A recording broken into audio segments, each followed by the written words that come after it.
الحمد لله الذي أنزل على عبده الكتاب ولم يجعل له عوجا قيما لينذر بأسا شديدا من لدنه ويبشر المؤمنين الذين يعملون الصالحات أن لهم أجرا حسنا ماكثين فيه أبدا وينذر الذين قالوا اتخذ الله ولدا ما لهم به من علم ولا لآبائهم كبرت كلمة تخرج من أفواههم إن يقولون إلا كذبا فلعلك باخع نفسك على آثارهم إن لم يؤمنوا بهذا الحديث أسفا إنا جعلنا ما على الأرض زينة لها لنبلوهم أيهم أحسن عملا وإنا لجاعلون ما عليها صعيدا جرزا أم حسبت أن أصحاب الكهف والرقيم كانوا من آياتنا عجبا إذ أوى الفتية إلى الكهف فقالوا ربنا آتنا من لدنك رحمة وهيئ لنا من أمرنا رشدا فضربنا على آذانهم في الكهف سنين عددا ثم بعثناهم لنعلم أي الحزبين أحصى لما لبثوا أمدا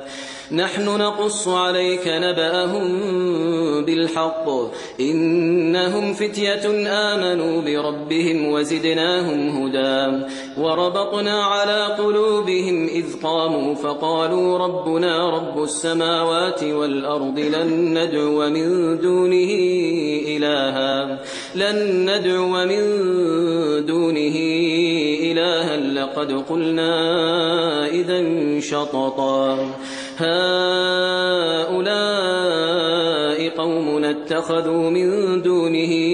آلهة لولا يأتون عليهم بسلطان بين فمن أظلم ممن افترى على الله كذبا وإذ اعتزلتموهم وما يعبدون إلا الله فأووا إلى الكهف ينشر لكم ربكم من رحمته ويهيئ لكم من أمركم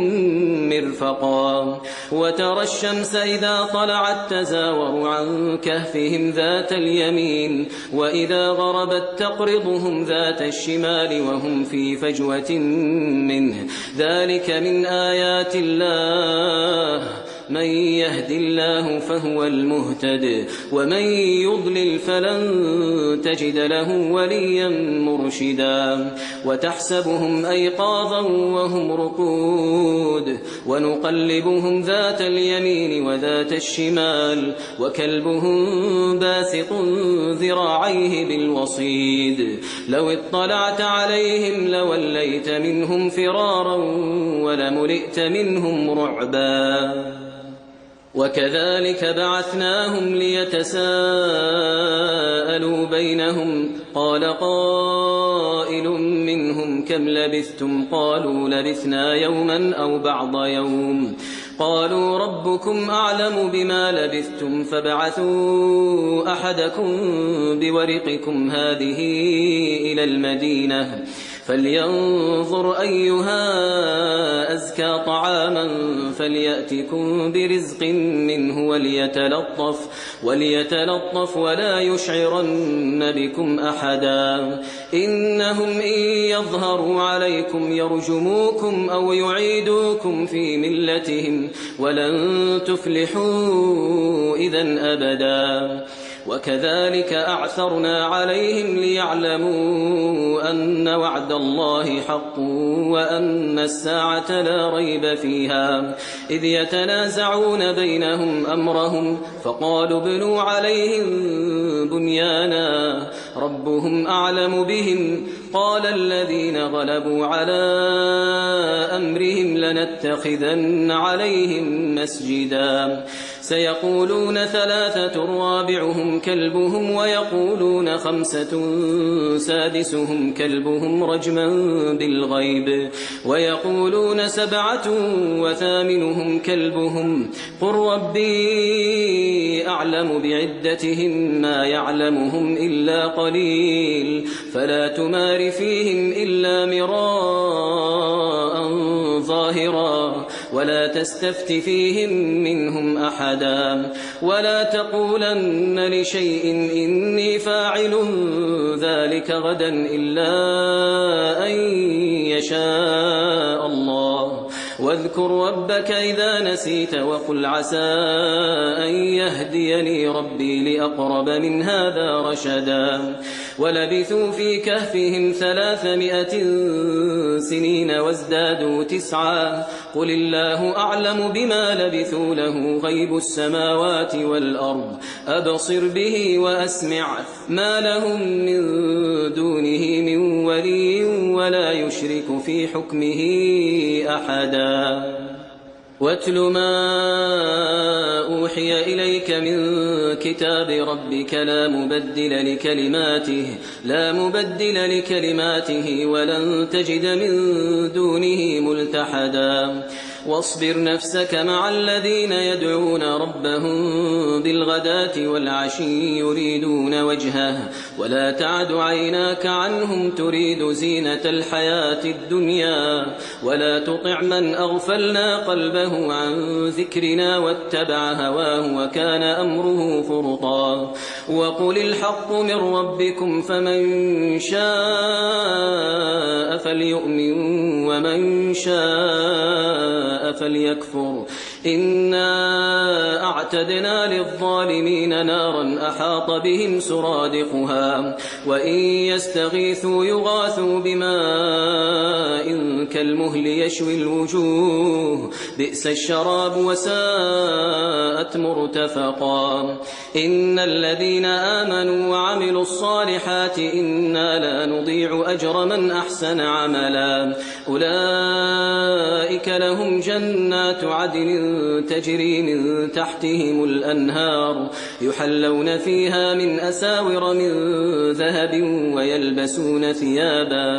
ويلبسون ثيابا خضرا من سندس واستبرق متكئين فيها على الأرائك نعم الثواب وحسنت مرتفقا واضرب لهم مثل الرجلين جعلنا لأحدهما جنتين من أعناب وحففناهما بنخل وجعلنا بينهما زرعا كلتا الجنتين آتت أكلها ولم تظلم منه شيئا وفجرنا خلالهما نهرا وكان له ثمر فقال لصاحبه وهو يحاوره أنا أكثر منك مالا وأعز نفرا ودخل جنته وهو ظالم لنفسه قال ما أظن أن تبيد هذه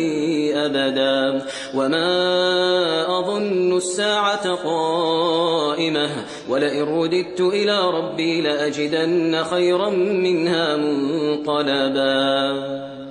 قال له صاحبه وهو يحاوره أكفرت بالذي خلقك من تراب ثم من نطفة ثم سواك رجلا لكن هو الله ربي ولا أشرك بربي أحدا ولولا إذ دخلت جنتك قلت ما شاء الله لا قوة إلا بالله إن ترني أنا أقل منك مالا وولدا فعسى ربي أن يؤتيني خيرا من جنتك ويرسل عليها حسبانا من السماء فتصبح صعيدا زلقا أو يصبح ماؤها غورا فلن تستطيع له طلبا وأحيط بثمره فأصبح يقلب كفيه على ما أنفق فيها وهي خاوية على عروشها ويقول يا ليتني لم أشرك بربي أحدا ولم تكن له فئة ينصرونه من دون الله وما كان منتصرا هنالك الولاية لله الحق هو خير ثوابا وخير عقبا واضرب لهم مثل الحياة الدنيا كماء إن أنزلناه من السماء فاختلط به نبات الأرض فأصبح هشيما تذروه الرياح وكان الله على كل شيء مقتدرا المال والبنون زينة الحياة الدنيا والباقيات الصالحات خير عند ربك ثوابا وخير أملا ويوم نسير الجبال وترى الأرض بارزة وحشرناهم فلم نغادر منهم أحدا وعرضوا على ربك صفا لقد جئتمونا كما خلقناكم أول مرة بل زعمتم أن لن نجعل لكم موعدا ووضع الكتاب فترى المجرمين مشفقين مما فيه ويقولون يا ويلتنا ما لهذا الكتاب لا يغادر صغيرة ولا كبيرة إلا أحصاها ووجدوا ما عملوا حاضرا ولا يظلم ربك أحدا وإذ قلنا للملائكة اسجدوا لآدم فسجدوا إلا إبليس كان من الجن ففسق عن أمر ربه أفتتخذونه وذريته أولياء من دوني وهم لكم عدو بئس للظالمين بدلا ما أشهدتهم خلق السماوات والأرض ولا خلق أنفسهم وما كنت متخذ المضلين عضدا ويوم يقول نادوا شركائي الذين زعمتم فدعوهم فلم يستجيبوا لهم وجعلنا بينهم موبقا ورأى المجرمون النار فظنوا أنهم مواقعوها ولم يجدوا عنها مصرفا ولقد صرفنا في هذا القرآن للناس من كل مثل وكان الإنسان أكثر شيء جدلا وما منع الناس أن يؤمنوا إذ جاءهم الهدى ويستغفروا ربهم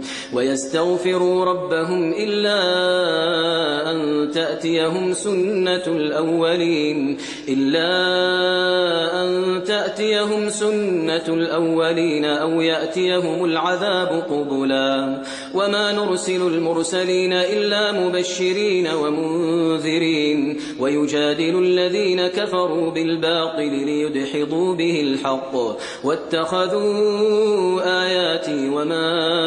أنذروا هزوا ومن أظلم ممن ذكر بآيات ربه فأعرض عنها ونسي ما قدمت يداه إنا جعلنا على قلوبهم أكنة أن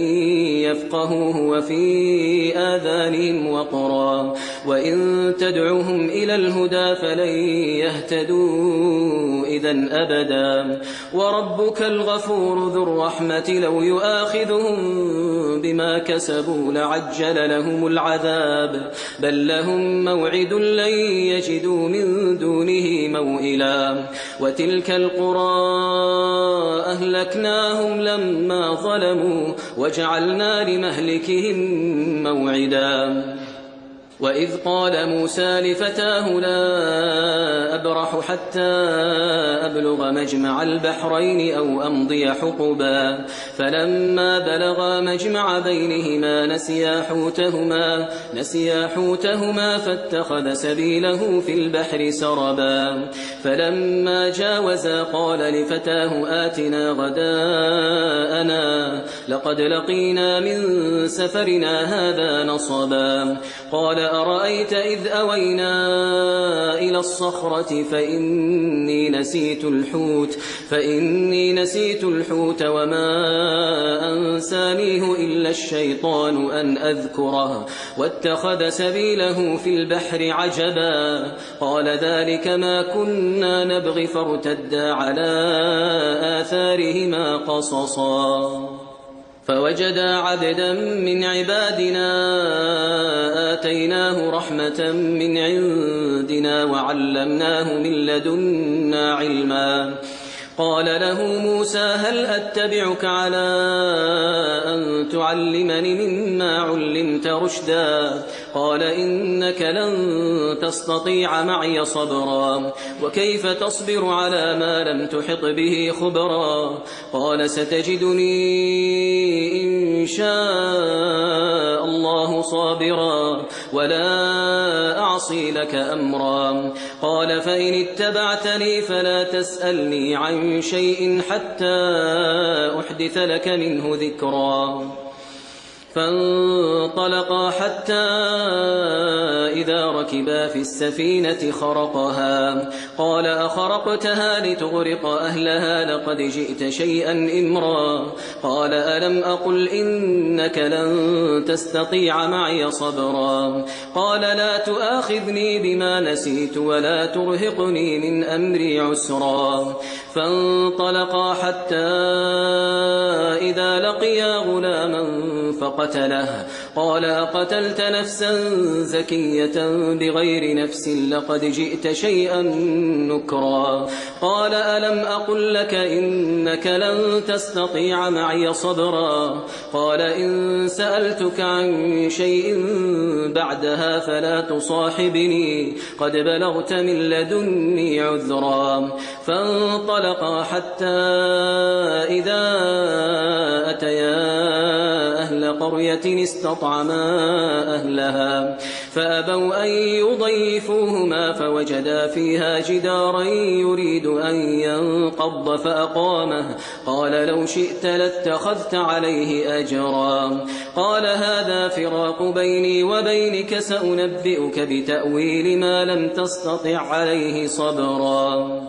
أما السفينة فكانت لمساكين يعملون في البحر فأردت أن أعيبها وكان وراءهم ملك يأخذ كل سفينة غصبا وأما الغلام فكان أبواه مؤمنين فخشينا أن يرهقهما طغيانا وكفرا فأردنا أن يبدلهما ربهما خيرا منه زكاة وأقرب رحما وأما الجدار فكان لغلامين يتيمين في المدينة وكان تحته كنز لهما وكان أبوهما صالحا فأراد ربك أن يبلغا أشدهما ويستخرجا كنزهما رحمة من ربك وما فعلته عن أمري ذلك تأويل ما لم تسطع عليه صبرا ويسألونك عن ذي القرنين قل سأتلو عليكم منه ذكرا إنا مكنا له في الأرض وآتيناه من كل شيء سببا فأتبع سببا حتى إذا بلغ مغرب الشمس وجدها تغرب في عين حمئة ووجد عندها قوما قلنا يا ذا القرنين إما أن تعذب وإما أن تتخذ فيهم حسنا قال أما من ظلم فسوف نعذبه ثم يرد إلى ربه فيعذبه عذابا نكرا وأما من آمن وعمل صالحا فله جزاء الحسنى وسنقول له من أمرنا يسرا ثم أتبع سببا حتى إذا بلغ مطلع الشمس وجدها تطلع على قوم لم نجعل لهم من دونها سترا كذلك وقد أحطنا بما لديه خبرا ثم أتبع سببا حتى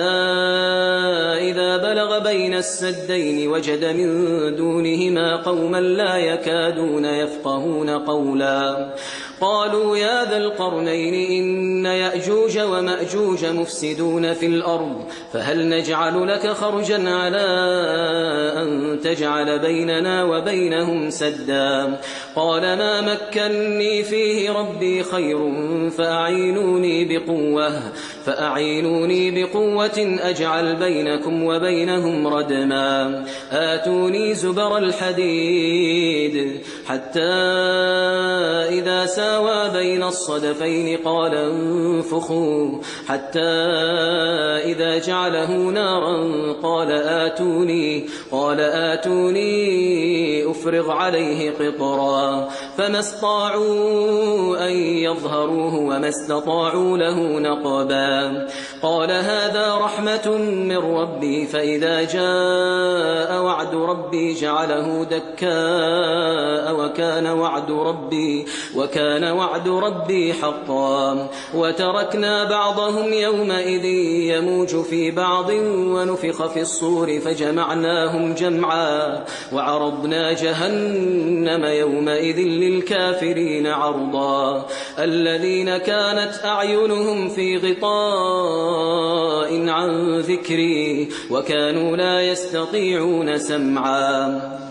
أفحسب الذين كفروا أن يتخذوا عبادي من دوني أولياء إنا أعتدنا جهنم للكافرين نزلا